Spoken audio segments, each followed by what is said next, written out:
কেলক কাণ্ডের আজ ভবানীপুরে চিকিৎসকের বাড়িতে সুকান্ত মজুমদারের যাওয়া ঘিরে ধুন্ধুমার পরিস্থিতি তৈরি হয়।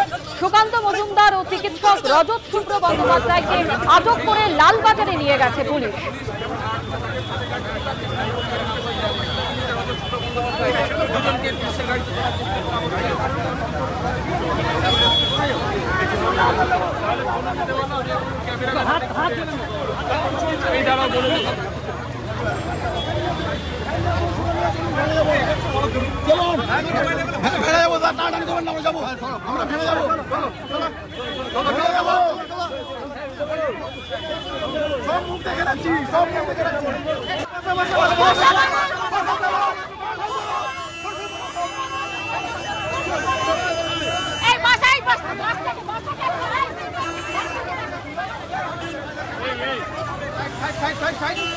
এই মুহূর্তে লালবাজারে নিয়ে যাওয়া হয়েছে সুকান্ত মজুমদার এবং চিকিৎসক রজত শুভ্র বন্দ্যোপাধ্যায়কে। এই মুহূর্তে সরাসরি নিয়ে যাব লালবাজারের সামনে, আমাদের প্রতিনিধি ঝিলম করঞ্জয় রয়েছে। ঝিলম, বিজেপির কর্মী সমর্থকরা কি বলছেন? একদমই লালবাজারে সুকান্ত মজুমদার বিজেপির রাজ্য সভাপতি তথা যে চিকিৎসক তারা সকলে এখানে লকআপে ওখানে আটক আছেন এবং আমরা দেখতে পাচ্ছি এই লালবাজারে, এটা আমরা মূলত পেছনের গেটে আছি, সেখানে বিজেপি কর্মী নেতৃত্ব সকলেই রয়েছেন এবং তারাও স্লোগান দিচ্ছেন। তাদের সঙ্গে আমরা কথা বলবো এবং জেনে নেব কি বলছেন তারা। কি বলবেন? জবাব তোমায় দিতেই হবে।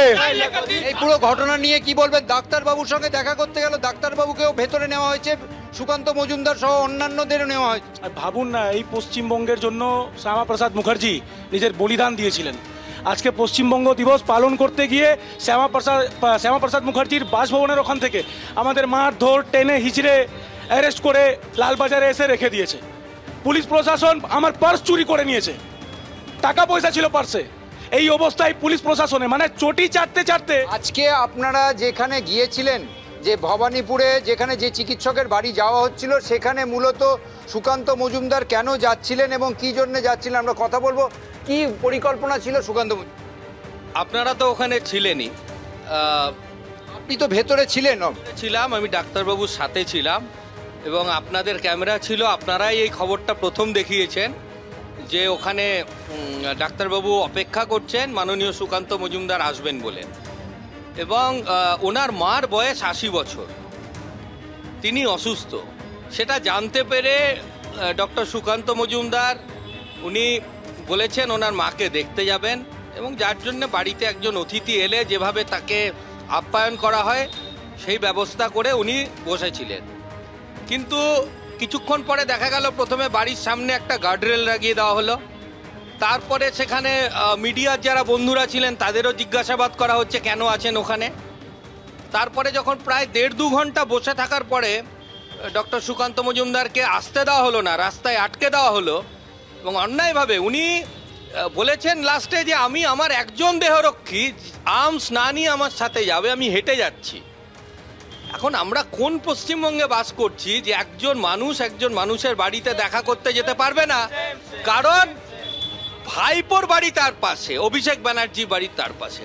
অভিষেক ব্যানার্জি কি হরিশ মুখার্জি রোডের মালিক না পশ্চিমবঙ্গের মালিক, যে তার একজন প্রতিবেশীর বাড়িতে একজন সৌজন্য সাক্ষাৎকার করতে গেলে নির্লজ্জ কলকাতা পুলিশ তাদের আটকে দেবে? আজকে আমরা দেখছি যে শুধু সুকান্ত মজুমদার নয়, সেই চিকিৎসক যিনি প্রতিবাদী চিকিৎসক তাকেও এখানে আটক করা হয়েছে। কি বলবেন?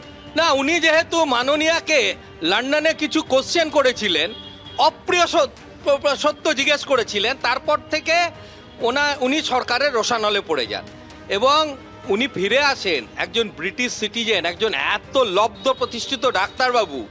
তিনি এখানে যে প্র্যাকটিসও করেন না, ওই বাড়িতে থাকেন। ওনার অপরাধ হচ্ছে ওই বাড়িতে কেন থাকে, অর্থাৎ যেরকম আমরা জানি হরিশ মুখার্জি হরিশ চ্যাটার্জি রোডের 26টা না 28টা প্লট সমেত বাড়ি এরা দখল করে রেখেছে, হয়তো এটাও নেক্সট টার্গেট আছে। আজকে ডক্টর রজত শুভ্র বন্দ্যোপাধ্যায়, তাকে এই লকআপে থাকতে হচ্ছে, আটক হয়ে আছেন, তাকেও গাড়িতে করে নিয়ে আসা হয়েছে। আমি যতদূর জানি উনি ব্রিটিশ সিটিজেন এবং উনি যদি ব্রিটিশ সিটিজেন হন তাহলে কিন্তু ওনাকে এইভাবে আটক করা যায় না, তাতে আমার মনে হয় এমবাসির তাতে অনুমতি লাগে।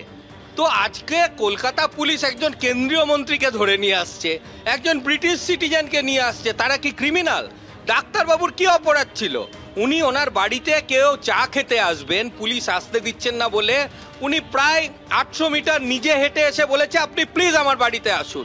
এটা যদি আজকে অপরাধ হয় তাহলে পশ্চিমবঙ্গে আগামী দিনে কি হবে খুব পরিষ্কার করে বোঝা যাচ্ছে। অর্থাৎ বুঝতেই পারছো এখানে যথেষ্ট উত্তেজিত সকলে। আটক করা হয় রাজ্য বিজেপির সভাপতি সুকান্ত মজুমদারকে। কেলক কাণ্ডের আজ চিকিৎসকের বাড়িতে যাওয়ার কথা ছিল সুকান্ত মজুমদারের। গাড়িতেই তিনি অপেক্ষা করতে থাকেন এবং সেই সময় চিকিৎসক নিজে হেঁটে আসেন সুকান্ত মজুমদারের সঙ্গে দেখা করার জন্য। ধুন্ধুমার পরিস্থিতি, তারপর আটক করা হয় রাজ্য বিজেপি সভাপতি এবং ওই চিকিৎসককে। দুজনকে এই মুহূর্তে লালবাজারে রাখা হয়েছে।